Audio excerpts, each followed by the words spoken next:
On today's Film and Whiskey, we are talking with Filmland Spirits, a new whiskey company that's just come out with 3 fantastic whiskeys. And if you can't tell, they approach topics that we might care just a little bit about.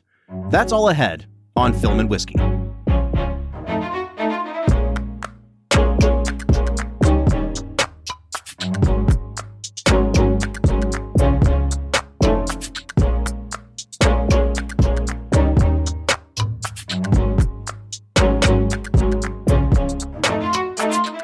Hey everybody, welcome into the Film and Whiskey podcast. I'm Bob Book.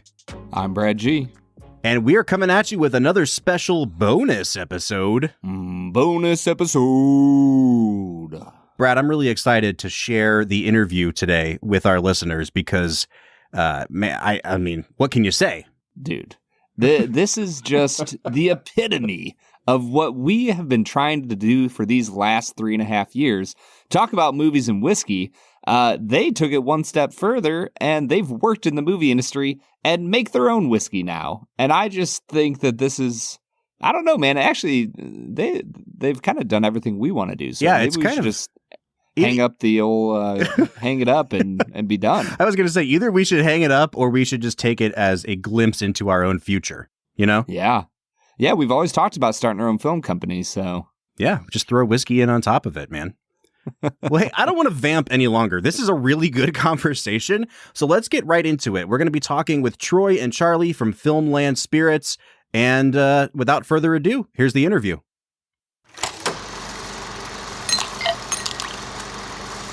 All right, everybody, we are joined today by 2 people who I have been waiting months and months to talk to. Brad, I'll give the backstory in just a minute, but suffice it to say, we're speaking with a brand today, and I don't know if we will ever again speak to a brand that is more aligned with the goals of our podcast than Filmland Spirits. Yeah, Bob, the spirits themselves have just like lined up perfectly. And this is a company that really loves movies and really loves whiskey. And I don't know if I've ever heard of anybody else who feels that way about things. Yeah, so I mean, we got them on the show specifically so I could look them in the eye and say, what the hell are you doing? This is our turf. Like, back off a little bit here. But we're joined today by Troy Bolotnick, who is the founder and CEO of Filmland Spirits, and Charlie Flint, who is the VP of Operations. Gentlemen, welcome into Film and Whiskey. Thank you very much. Super happy to be here. Absolutely. Thanks, guys. We appreciate it. All right, so let me give a little bit of backstory. About 6 months ago, I'm on Instagram, and there is a very helpful account on Instagram that just kind of monitors new submissions to the TTB. Every time a new whiskey label is created, they take a screenshot, they share it with the world. And I saw that there's a brand that's coming out called Filmland Spirits, and that they have this cool retro-looking bottle design that looks like an old sci-fi movie poster. And I immediately tried to find you guys on Instagram. I said, let's get you on the show. And whoever was running your account at the time was like, yes, let's do that. Also, we don't actually launch for like 6 months. And so this has been a long time in the making, but give us a little bit of a backstory of the brand itself. How did Filmland Spirits come to be? Sure. Absolutely. And thank you. It's been a lot more than 6 months for us, actually. But that's true. You mean it takes longer than 6 months to get a distillery off the ground? Oh my gosh, yes. So, think about it. It's a lot like making a movie, right? A lot of parallels. So I'll try and keep it as brief as possible. But I mean, Charlie and I have been friends for almost 30 years and have worked together in various capacities in the entertainment business, in related businesses and non-related businesses. And we're both writers. We're both creatives. We both worked in the entertainment industry. And I don't know, somewhere 10 years ago, maybe, because Charlie now lives in Atlanta. I live in LA. We both sort of together and separately got into whiskey and got into bourbon. And, we just, our friendship went to the next level when we realized we were both into it, and our geekiness and nerdiness went to the next level. And when we started visiting distilleries, we would make an annual pilgrimage to Kentucky, right? The motherland, and started visiting distilleries there. And on one of our annual trips, we were just driving between Lexington and Louisville, as we often would do, and said, we got to do our own brand. We got to do a distillery or a brand or something. We got to do this. We can do this. I was going to say, the classic story, though, is like sitting at the bar about 5-6 drinks in and being like, hey, we should open our own bar. Right, exactly. We've had that conversation. We've had that conversation in Atlanta, in LA, in China, everywhere. Yeah, there's a lot of places I plan to open a bar. Right. And stock it with your own spirits. 100%. Well, guys, tell us a little bit about your history with the film industry, because that, I'm really curious. We talk to all these distillery owners, and we get the whiskey spiel over and over, and I'm excited to hear about your whiskey. But to start here, I am really fascinated with what you guys did in the industry. Yeah, absolutely. I came out to Los Angeles from New York 30 years ago to be a writer, to be a screenwriter specifically.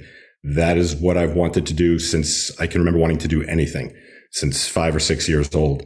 And it was an interesting journey. I wrote some movies. I wrote a lot of different things. I did just about every job there is to do on one level or another in the entertainment industry, because I started as a production assistant and worked as an associate and line producing and a little bit of directing and a lot of writing. So did it all in that regard. And then, one day just said, I love writing and I love the movies, but I'm not like the biggest fan of the movie business itself. Had some crazy experiences, which one day we should make a movie out of, and just, took my passions elsewhere and became a serial entrepreneur. Yeah. And in my case, I actually, I didn't move to LA intending to write or necessarily even be in the entertainment industry. I actually moved there because Troy had created, in the mid 90s, Troy co-created one of the first pieces of entertainment on the internet. It was a website called The Spot. It was essentially, Melrose Place on the internet back when nobody was doing entertainment on the internet. And I'd become a fan, and I was working for a college in the Midwest in Indiana. And as a way of kind of stretching my creative skills and also learning HTML, I effectively created a website and wrote myself into their storyline.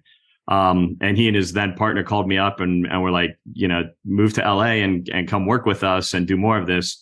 And I assumed that it was just a bunch of sketchy dudes in a garage in Culver City, California. But they flew me out, and they were in fact just a bunch of sketchy dudes in a garage in Culver City, California. But I took the leap and I moved out. And then, so along the way, Troy and I have written together. Troy and I have written, I've written with other writing partners and have written individually. Obviously, I live in Atlanta, like Troy mentioned earlier. So clearly not the most successful screenwriter of all time. I did manage to sell a few things on my own, and Troy and I have I think we sold a TV series treatment together. None of it great that I did, at least. And none of it ever came to, it never became a full-time career. So I moved on with my life, and now get to go back and kind of revisit that side of my personal history, in this different form, in the form of, a spirit that celebrates the movies and allows us to go back and do some of the writing and be creative the way that we were in the past, and develop screenplays, but not necessarily for the big screen, instead for a big, exciting bottle. So guys, we just got back over the weekend from the Kentucky Bourbon Festival, which happens every year in Bardstown, Kentucky. And we had a booth there, and we were interacting with the public a lot. And a lot of people kind of kept asking us, why movies and whiskey? Like, how did you hit on this topic? And I guess for me, because I'm such a movie nerd, it was like, well, this just gives me an outlet to talk about things that I'm already talking about, and I get to drink whiskey while I do it.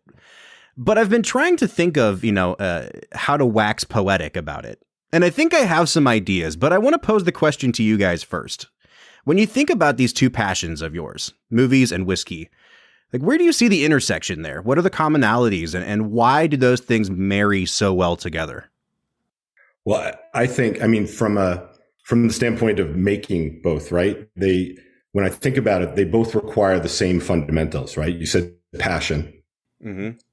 Art, science, creativity, right? There are two things I always used to say when I was in the entertainment business. Like, I love the science of it, but I also love the art of it. Mm-hmm. And I say the same thing about whiskey. When Charlie and I were visiting all those distilleries, it's like, love tasting it, love just the fact that two people can use the exact same process and end up with something that tastes completely different. Mm-hmm. And yet there's also science in there. And I think, we always say one of our little lines for Filmland is, we craft with whiskey with a movie making mindset. And that's really where it comes from is the approach is the same as those sort of four fundamental pillars of passion, art, science, and creativity.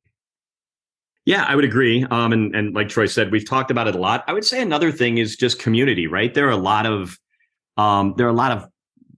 hobbies or industries that people get very passionate about, but spirits, whiskey in particular, bourbon in particular, and films are two of the ones that, personally, I've gotten the most involved in, but I find people that are super passionate about them, right? Like, I don't know certainly there are people who have, rooms and rooms full of Beanie Babies or whatever, but not nearly as many as there are with rooms and rooms full of whiskey. I know people who have massive bourbon collections, and I'm sure you guys do too. Mm-hmm. I know people who have massive film collections. And often they're the same people, and it's just, I think that they're two topics that people can get really passionate, very opinionated about. There's the movie that Troy loves, I might not love as much, Logan's Run. There could be whiskeys that Troy loves that I might not love as much. Everybody perceives both of these things, both of these arts differently. And I think that's part of what makes it really cool. Bringing the two together is exactly that, right? Like, it gave us an opportunity to geek out in creating, creative concepts that we thought would be really interesting. But at the same time, it also gave us a chance to geek out creating, taste profiles and products that we think taste really great as well. Yeah, I love that. Yeah, I've been thinking about this question for the last couple of days too, and I really think that when you look at the history of movies and you look at some of the earliest films ever made, that classic short film of the train pulling into the station, and then if you watch Scorsese's Hugo, he shows how people were leaping out of their seats, right, because they thought the train was going to come through the screen, and movies were something for the people and of the people. When they first started, they have always been something that has appealed to the masses, to the poorest of the poor people. And yet immediately you see guys like Méliès come in France and start applying art to that and saying, like, I'm going to make a trip to the moon and it's going to have these crazy special effects and we're going to try double exposures and whatever. And whiskey's the same way. Like, whiskey started in areas of the world and is still famous for Scotland, like historically oppressed, right? And Kentucky, like they were poor people in the hills that shared this thing with each other. And there's just something about how movies and whiskey can be the pinnacle of artistry and can also be something that is just for the people. And I think that there's very few things in the world that can really cover that span as well as both of those things can. I think that's very, very nicely put. I think that's a fantastic perspective. Well, thanks. I've been practicing it for like 3 days. As you were saying it, I was thinking to myself, and both are fantastic, means of escapism, right? Like if you've had a terrible day at work, go home, put on a great movie and just kind of let the world go away. If you do it with a glass of a great bourbon in your hand, I guess it goes even further. Well, let's do that. Let's pivot a little bit into talking about the whiskey that you guys are making. Brad, I'm going to throw over to you because I know that you were the one that really wanted to ask a lot of questions about the whiskey itself. I mean, first off, whoever your marketing team is, Rise of the Robots and Moonlight Escape, I believe it is. Moonlight Mayhem. Moonlight Mayhem, I apologize, are two of the best, labels for whiskey that I've ever heard of. Tell me about your guys' initial lineup, because I'm seeing a rye, a bourbon, and a cask strength bourbon. But we can forget about that for a second. You guys have the coolest labels in the world, and I want you to tell me all about them. Sure, absolutely. And that was sort of what, in a way, what we set out to do. Like when we were conceiving Filmland and this concept, we knew we wanted labels that stood out. We knew we wanted labels that we could be ourselves and express our humor and our sarcasm and, just sort of sometimes silliness and sometimes seriousness. And so we had that framework. And then it came down to one of our co-founders. I was sitting with him and we had been banging our heads against the wall as to what the concept should be for months. And we were at that point where it's like nothing's going to work. Everything's done. Everybody did it. It's trademark. We can't do it. And then all of a sudden, and he's a podcast host, and he started interviewing me, and he started asking me what I'm passionate about. And I started talking about writing and the movies. And he said to me, Troy, I've never heard you talk this passionately about anything else except whiskey. And we're looking at each other like, oh, we should put those together. And that's kind of where it came from. And like 6 seconds later, Rise of the Robots blurted out of my mouth. It was because it was actually originally had a longer name, because I thought we wanted to do it, these are meant to pay homage to the B movies of the mid 20th century. Yep. Right. Big over the top plots and characters, monsters, robots, aliens, that kind of thing. And those movies tend to have, like Attack of the Killer Tomatoes. They have a rhythm to the titles. So originally, I envisioned it was going to be Rise of the Robot Bartenders.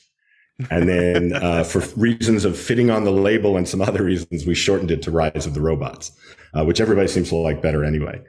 But so one thing I wanted to sort of say is that a lot of people in the process, they kind of ask us questions about like, well, is it based on, is Rise of the Robots based on a movie? Is it based on it? And I have this like weird concept that's hard to get across, that in my mind, there is no difference between the liquid and the movie. They're one.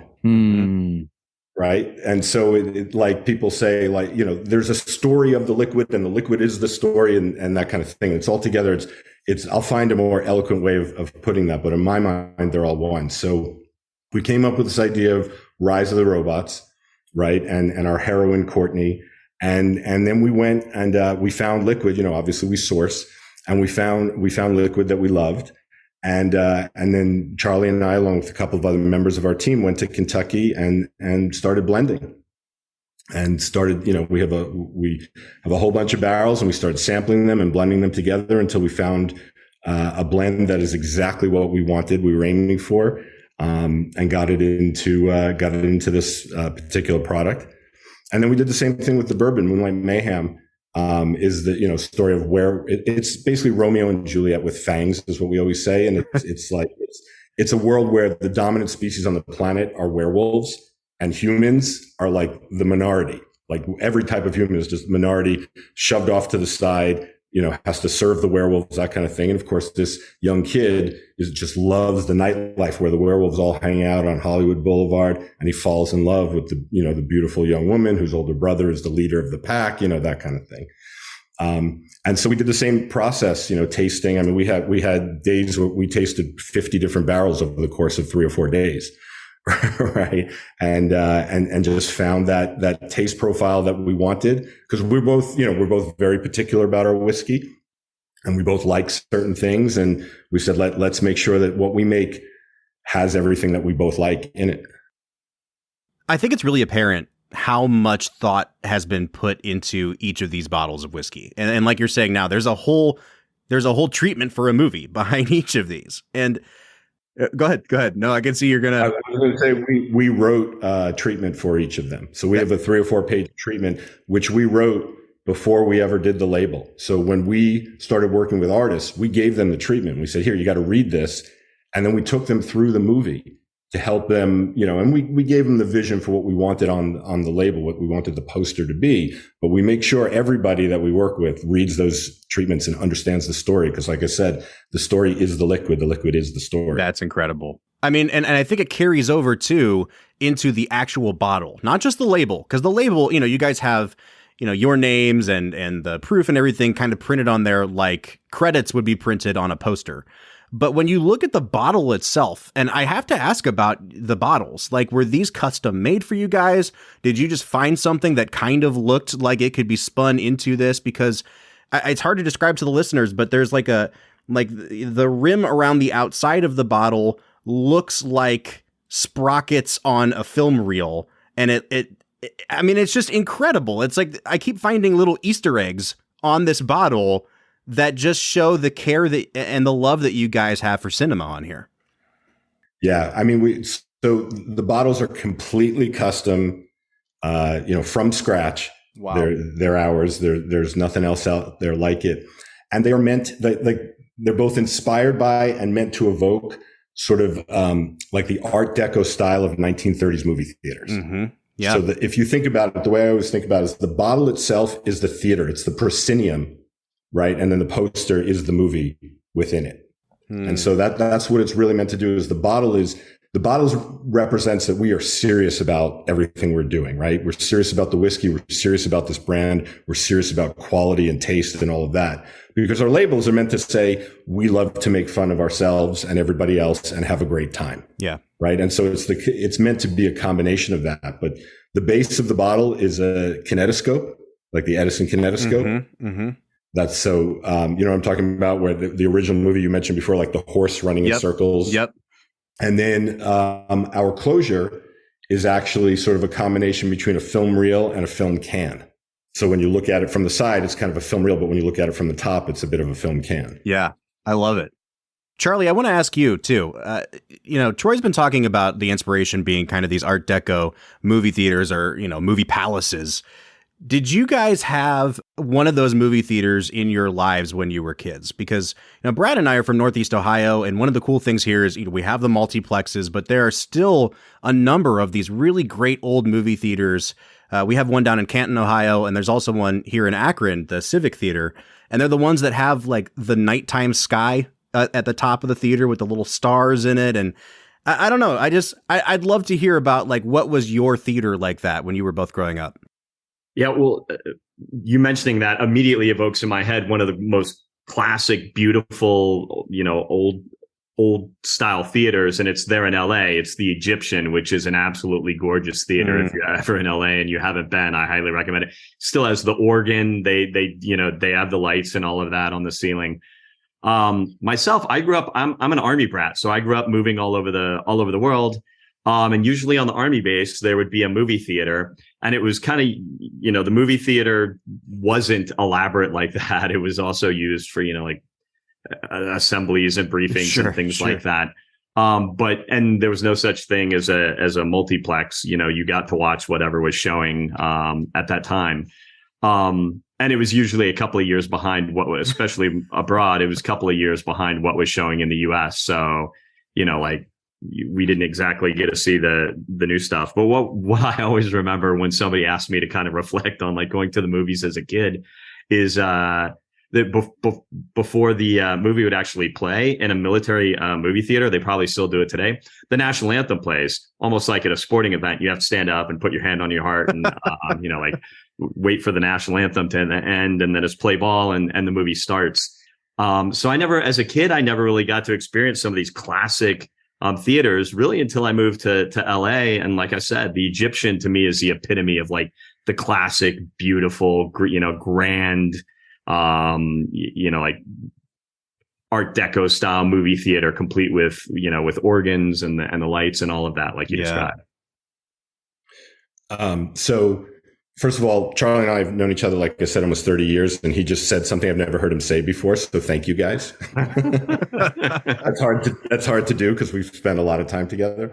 For me, it wasn't necessarily growing up, because I have vague memories of like a theater called the Gables on like the main street. I grew up on Long Island in New York.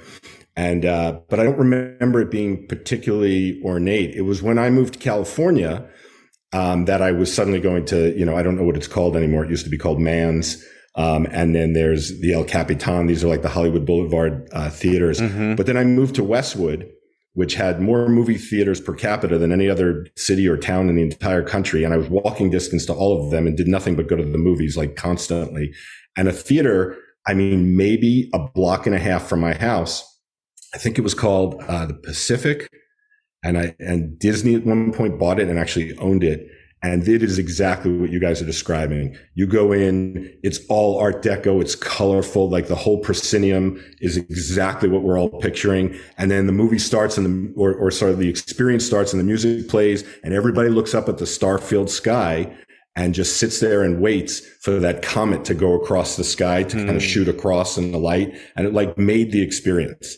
So I think that's the theater that I always keep in my head. And then a previous business that I did, one of my entrepreneurial efforts was actually designing and building movie theaters for high-end residential homes here in Los Angeles. And so we would design theaters that looked like that had a very Art Deco style, that had the star-filled ceiling and that kind of thing. Guys, How great are movies? This is just like I'm just grinning from ear to ear over here. And before we let you go, we were floated a name, and Charlie, you've already dropped this name here. We usually call this series My Favorite Movie, but it sounds like in true film and whiskey fashion, there's actually a bit of contentiousness about this favorite movie. So I think it's Troy's favorite movie.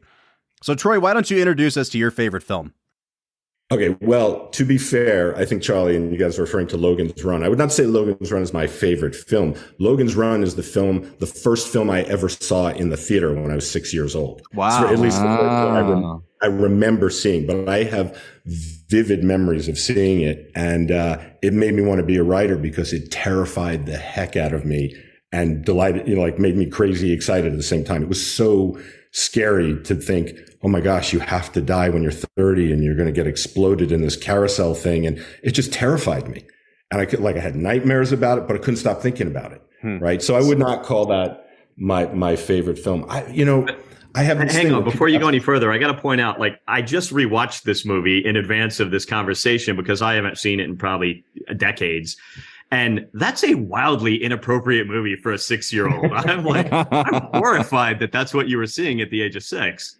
I rewatched it as well with my girlfriend who had never seen it. And she was like, who took you to see this when you were 6? I was going to say, this sounds like an origin story where Batman is terrified of the bats in the opera and Troy is terrified of the getting blown up in a carousel.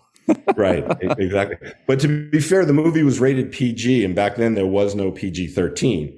So parents There's a lot of nudity in that movie for a PG movie. Jeez. The 70s were a wild time. But Brad, on that point, Brad, there is this subgenre of 70s dystopian sci-fi movies that were also huge hits. We talk people always talk about how Blade Runner, comes out in 82 and doesn't do well theatrically. But in the 70s, you've got movies like Logan's Run. You've got Charlton Heston in Soylent Green. I think about all these movies and it's what were people looking for in the 70s that this was the populist entertainment? You know what I mean? And Brad, we've done this series of 70s movies and how the cynicism was running deep in general. But especially in the sci-fi movies, it seems like this kind of thing just kept coming out. Well, even in the decade before, one of the most famous movies of all time is Planet of the Apes. Sure. Right? And it's this super cynical look at humanity and what we're going to do to ourselves. Mm-hmm. So, yeah, I'm kind of curious. What was going on in the 60s and 70s? I don't think there was any problems in America at that time. Yeah. If there's one thing they say about the 60s and 70s, it's that nothing ever went wrong, right? All right, Charlie, I got to hear it from you. Troy picked a movie. You got to say something before we let you guys out of here today. So you guys are gonna laugh. I think Troy knows what my all-time favorite movie is, and whenever I say it, people are usually kind of surprised. So it is literally as polar opposite of a film as you can possibly get from these dystopian, late 60s and 70s era movies. I'm a big fan of George Miller and Babe. Yes, the talking pig movie, not the baseball player movie. Babe is my all-time favorite movie. I've watched it more times than I can tell you. I've watched it on my own. I've watched it with my kids. I've watched it in the theater. I cry every friggin' time. I think it's the perfect movie. It's full of hope and it tells a great story of acceptance and it's very well directed. The sequel was trash, but the original Babe by George Miller is my all-time favorite movie. Absolutely. My wife is notoriously bad at memorizing or remembering movie lines. But for some reason, the one thing that stuck, and she said, she's I haven't even watched Babe a ton as a kid, but she always remembers the Ba Ram You line. I mean, it's just ingrained in her consciousness. So actually, this brings up a total tangential, quick mini story. But one of the companies that Troy and I worked at eons ago was starting up an entertainment division for America Online. And I was a producer. I was behind the scenes, but I had kind of been criticizing some of the on-air talent. And so they're like, all right, Charlie, next interview you're going to do because you keep running your mouth so much. And oh my God, I'm blanking. How can I do this? I'm James Cromwell who played the farmer in Babe, was the next talent that came in. And so they had me go and interview him. And the reason this is relevant is it was my very first interview, much like this is our very first podcast with this brand. And he was an extremely good sport. It was a great interview. He's kind of a nutty guy who, like believes in UFOs and, like got off on all these super fun tangents. But anyways, at the end, I said to him, so this was my first interview. How did it go? And of course, he graced me by saying, "That'll do, Charlie. That'll do." Oh, that's awesome. I could probably get weepy just thinking about it right now if I try. Oh, man. Listen, for a guy that is like a words of affirmation guy, Charlie, I feel that. To have James Cromwell tell you, "That'll do." Well, guys, I mean, it doesn't mean as much coming from us as it does from James Cromwell, but having tasted this whiskey, having talked to you about the brand, and having seen the passion that you've put into this, I think Brad and I would both say that'll do to both of you as well. Something tells me this is not going to be our last conversation. It's really rare that we get someone on the podcast that is this passionate about both of the things that we love on here. So you guys have an open invitation. Come back whenever you'd like. Help us guest host. We can look at Logan's Run and just invite Charlie, and we can just trash it if we want to. So.